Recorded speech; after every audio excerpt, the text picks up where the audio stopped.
Play, আমি খেলি কি খেলি ফুটবলতে দিলাম আই প্লে ফুটবল। আমি কিন্তু ফুটবলটা দিয়ে কিন্তু সেন্টেন্সটাকে আরেকটি অবজেক্ট তৈরি করে নিয়েছি। কেমন? এখন বললাম আই প্লে ফুটবল, আমি ফুটবল খেলি। যদি বলে I play football in the morning, আমি আমি সকালে ফুটবল খেলি, সেন্টেন্সটা কিন্তু আরেকটু তৈরি হচ্ছে। প্রথম হলো আই গো, আমি আই প্লে আমি খেলি, আই প্লে ফুটবল আমি ফুটবল খেলি, I play in the morning, I play football in the morning, আমি সকালে ফুটবল খেলি। সেন্টেন্সটা কিন্তু প্লে এবং ফুটবল এবং ইন দ্য মর্নিং অবজেক্টটা দিয়ে আবার সেন্টেন্সটা কিন্তু আর একটু লং হয়ে যাচ্ছে। এখন যদি বলে I play football in the morning everyday, তাহলে সেন্টেন্স কিন্তু আরও লং হয়ে যাচ্ছে। তাহলে আসসালামু আলাইকুম রহমতুল্লাহি ওয়া বারাকাতুহু। আপনারা সবাই কেমন আছেন?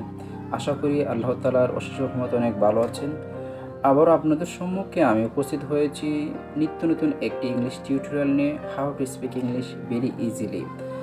তো প্রতিদিনের নিয়ে আজকেও এই ক্লাসটি খুবই গুরুত্বপূর্ণ হতে যাচ্ছে আপনাদের সম্মুখে। তো চলুন কথা না বাড়িয়ে মূল আলোচনায় যাওয়া যাক। তারই পূর্বে আমি একটি কথা না বললে নয়, আপনারা আমাদেরকে উৎসাহিত করতেছেন, ভিডিওটি ভালো লাগতেছে, এই ধরনের ক্লাসগুলো আরও চাচ্ছেন, তারই প্রেক্ষাপটে আবারও আপনাদের সম্মুখে উপস্থিত হয়েছি আরও একটি ইংলিশ টিউটোরিয়াল নিয়ে।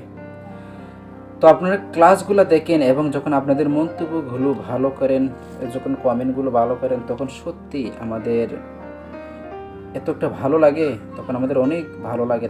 আমরা চাই এই ধরনের টিউটোরিয়াল ক্লাস আপনাদের সম্মুখে আরও উপস্থিত করার জন্য। তা আশা করি আপনারা এই ধরনের ক্লাসগুলো দেখবেন এবং লাইক কমেন্ট শেয়ার করবেন, সাবস্ক্রাইব করবেন এবং আপনার বন্ধুদের সাথে মেনশন করবেন, তাতেই আমরা ধন্য। তো চলুন মূল আলোচনায় যাওয়া যাক। তো আপনারা দেখতে পারতেছেন আমি এখানে নিলাম I, we, you, they, he, she, it, my father, Karim. Okay, এখন দেখুন আই গো, আপনারা ব্যাকারের ভিতর দেখতে পারতেছেন আই গো, যার অর্থ হলো আমি যাই। আই গো যার অর্থ হলো আমি যাই। ওকে, এখন উই অর্থ কি? উই অর্থ আমরা, তো উই গো আমরা যাই, ইউ গো তুমি যাও, আবার ইউ গো তোমরা যাও। এখন আপনারা অনেকে প্রশ্ন করতে পারেন, আচ্ছা আমি তো জানি ইউ অর্থ তুমি, কিন্তু ইউ অর্থ আবার তোমরা কখন হলো? আপনাকে সবসময় মনে রাখতে হবে একটা ইউ দা শুধুমাত্র একজন ব্যক্তিকে বোঝায়, যেটা হলো তুমি, এবং আরেকটা ইউ দা তোমরা বোঝায়। অর্থাৎ একটা ইউ হলো সিঙ্গুলার আর একটা ইউ হলো প্লোরাল, অর্থাৎ একাধিক ব্যক্তিকে বোঝায় যখন এই ইউটা ব্যবহার করতে, অর্থাৎ তোমরা যাও। ওকে, দে গো তারা যায়, হি গোজ আমরা জানি সাবজেক্ট যখন থার্ড পারসন সিঙ্গুলার হয় তখন প্রেজেন্ট ইনডিফিনিট টেন্স যদি থাকে সেটা ভার্বের সাথে এস অথবা ইএস যুক্ত হয়েছে, তাহলে গোর পরে ইএস যুক্ত হয়েছে, তাই হি গোজ সে যায়। পুরুষ আমরা জানি পুরুষের পরিবর্তে হি বসে আর মহিলার পরিবর্তে শি বসে, তাহলে সে যায় পুরুষ হি গোজ, আর সে যায় শি গোজ মহিলা যায়। এবং ইহা যায় ইট গোজ আমরা জানি পুরুষ মহিলা ভিতরে যেমন আকাশ বাতাস চন্দ্র সূর্য গাছ তারকা যত কিছু আছে সবগুলোর প্রনাউন হলো ইট, তাহলে ইহা যায় ইট গোজ। ওকে, মাই বাদার গোজ, ওকে আমার ভাই যায়। ওকে, করিম যায়, করিম গোজ করিম যায়। যদি বলি আমার ফ্রেন্ড যায়, মাই ফ্রেন্ড গোজ। যদি বলি আমার পিতা যায়, my father goes, my mother goes, my sister goes. Okay, my teacher goes, my student goes. Okay, আপনি এভাবে নিত্য নতুন সেন্টেন্স তৈরি করতে পারবেন জাস্ট খালি অবজেক্টটাকে চেঞ্জ করে। এখন আপনারা দেখুন আমি এখানে নিলাম আই গো। ওকে, ভালো করে খেয়াল করবেন, লক্ষ্য করবেন, আমি এখানে নিলাম আই গো যার অর্থ হলো আমি যাই।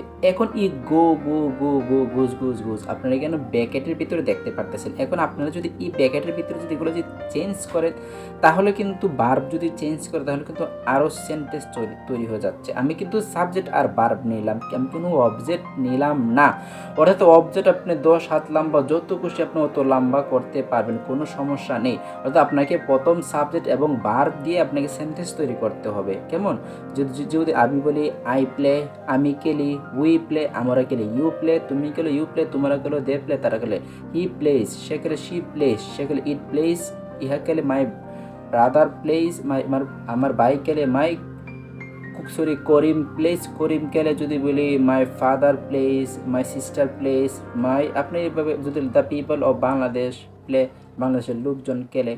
এখন আপনাদেরকে আমি দিলাম আই প্লে আমি খেলি। এখন আমি ফুটবল খেলতে পারি, ব্যাডমিন্টন খেলতে পারি, ক্রিকেট খেলতে পারি। যেমন বললাম আই প্লে আমি খেলি কি খেলি ফুটবলতে দিলাম আই প্লে ফুটবল আমি কিন্তু ফুটবলটা দিয়ে কিন্তু সেন্টেন্সটাকে আরেকটি অবজেক্ট তৈরি করে নিয়েছি। কেমন?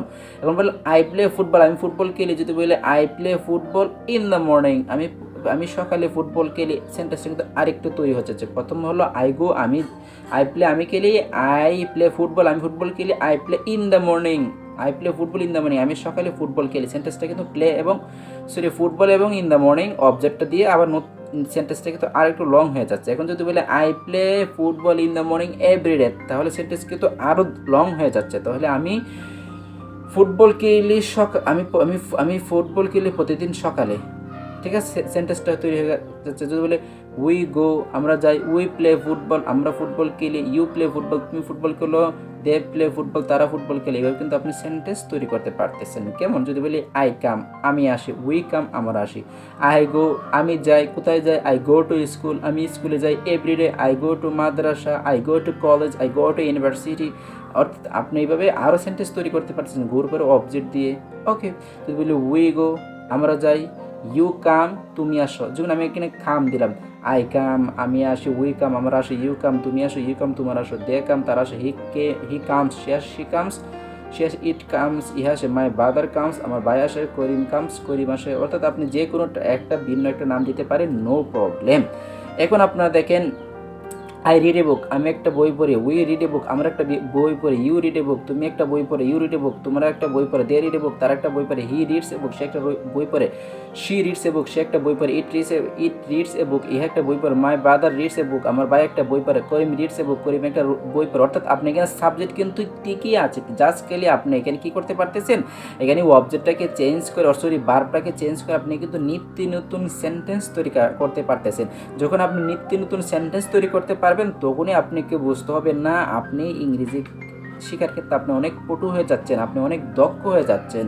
So but you have to make a long sentence, only change verb. Okay, যদি বলি আই বিলিভ, আমি বিশ্বাস করি, উই বিলিভ, আমরা বিশ্বাস করি, আই বিলিভ ইউ, আমি তোমাকে বিশ্বাস করি, উই বিলিভ ইউ, আমরা তোমাকে বিশ্বাস করি, আই রাইট, আমি লিখি, উই রাইট, আমরা লিখি, ইউ রাইট, তুমি লিখে, ইউ রাইট, তোমরা লেখে, দে রাইট, তারা লেখে, হি রাইটস, সে লেখে, শি রাইটস, সে লেখে, ইট রাইটস, ইহা লেখে, মাই ব্রাদার রাইটস, আমার ভাই লেখে, করিম রাইটস, করিম লেখে। যদি বলি আই রাইট এ লেটার, আমি একটা চিঠি লিখি, অর্থাৎ আমি একটা অবজেক্ট চেঞ্জ দিলাম, I write a letter in the morning, আমি একটা চিঠি লিখে সকালে, we write a letter in the morning, আমি একটা চিঠি লিখে সকালে। এভাবে কিন্তু আপনার তৈরি করতে পারতেছেন। ওকে, জাস্ট খালি আপনাকে এই দিক দিয়ে যে ব্যাকেটের ভিতরে যে বারগুলো আছে, এই বারগুলো আপনাকে চেঞ্জ করতে হবে এবং আপনাকে নিত্য নতুন অবজেক্ট দিতে হবে, তাহলে কিন্তু আপনি নিত্য নতুন সেন্টেন্স তৈরি করতে পারতেছেন।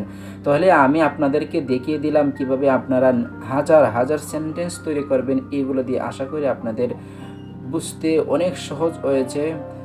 তো আজ এই পর্যন্তই। যদি ক্লাসটা ভালো লাগে অবশ্যই আমাদেরকে উৎসাহিত করবেন আরও নিত্য নতুন ভিডিও তৈরি করার জন্য। আর আপনি যদি আমার চ্যানেলে নতুন দর্শক হয়ে থাকেন, অবশ্যই আশা করি চ্যানেলটি সাবস্ক্রাইব করে অল বাটনে ক্লিক করে যাবেন পরবর্তী নিত্য নতুন ভিডিও পাওয়ার জন্য। আজ এই পর্যন্ত, অন্যদিন আশা করি অন্য কোনো ভিডিও নিয়ে। তারই পূর্বে একটি কথা না বললে নয়, আপনি নিজে শিখবেন এবং অন্যকে ভিডিওটা শেয়ার করে দিবেন শেখার জন্য, তাহলে দেখবেন আপনার জ্ঞান আরও প্রসারিত হবে। ভালো থাকেন, সুস্থ থাকেন, সদা সর্বদা নিজের খেয়াল রাখবেন। আসসালামু আলাইকুম রহমতুল্লাহি ওয়া বারাকাতুহু।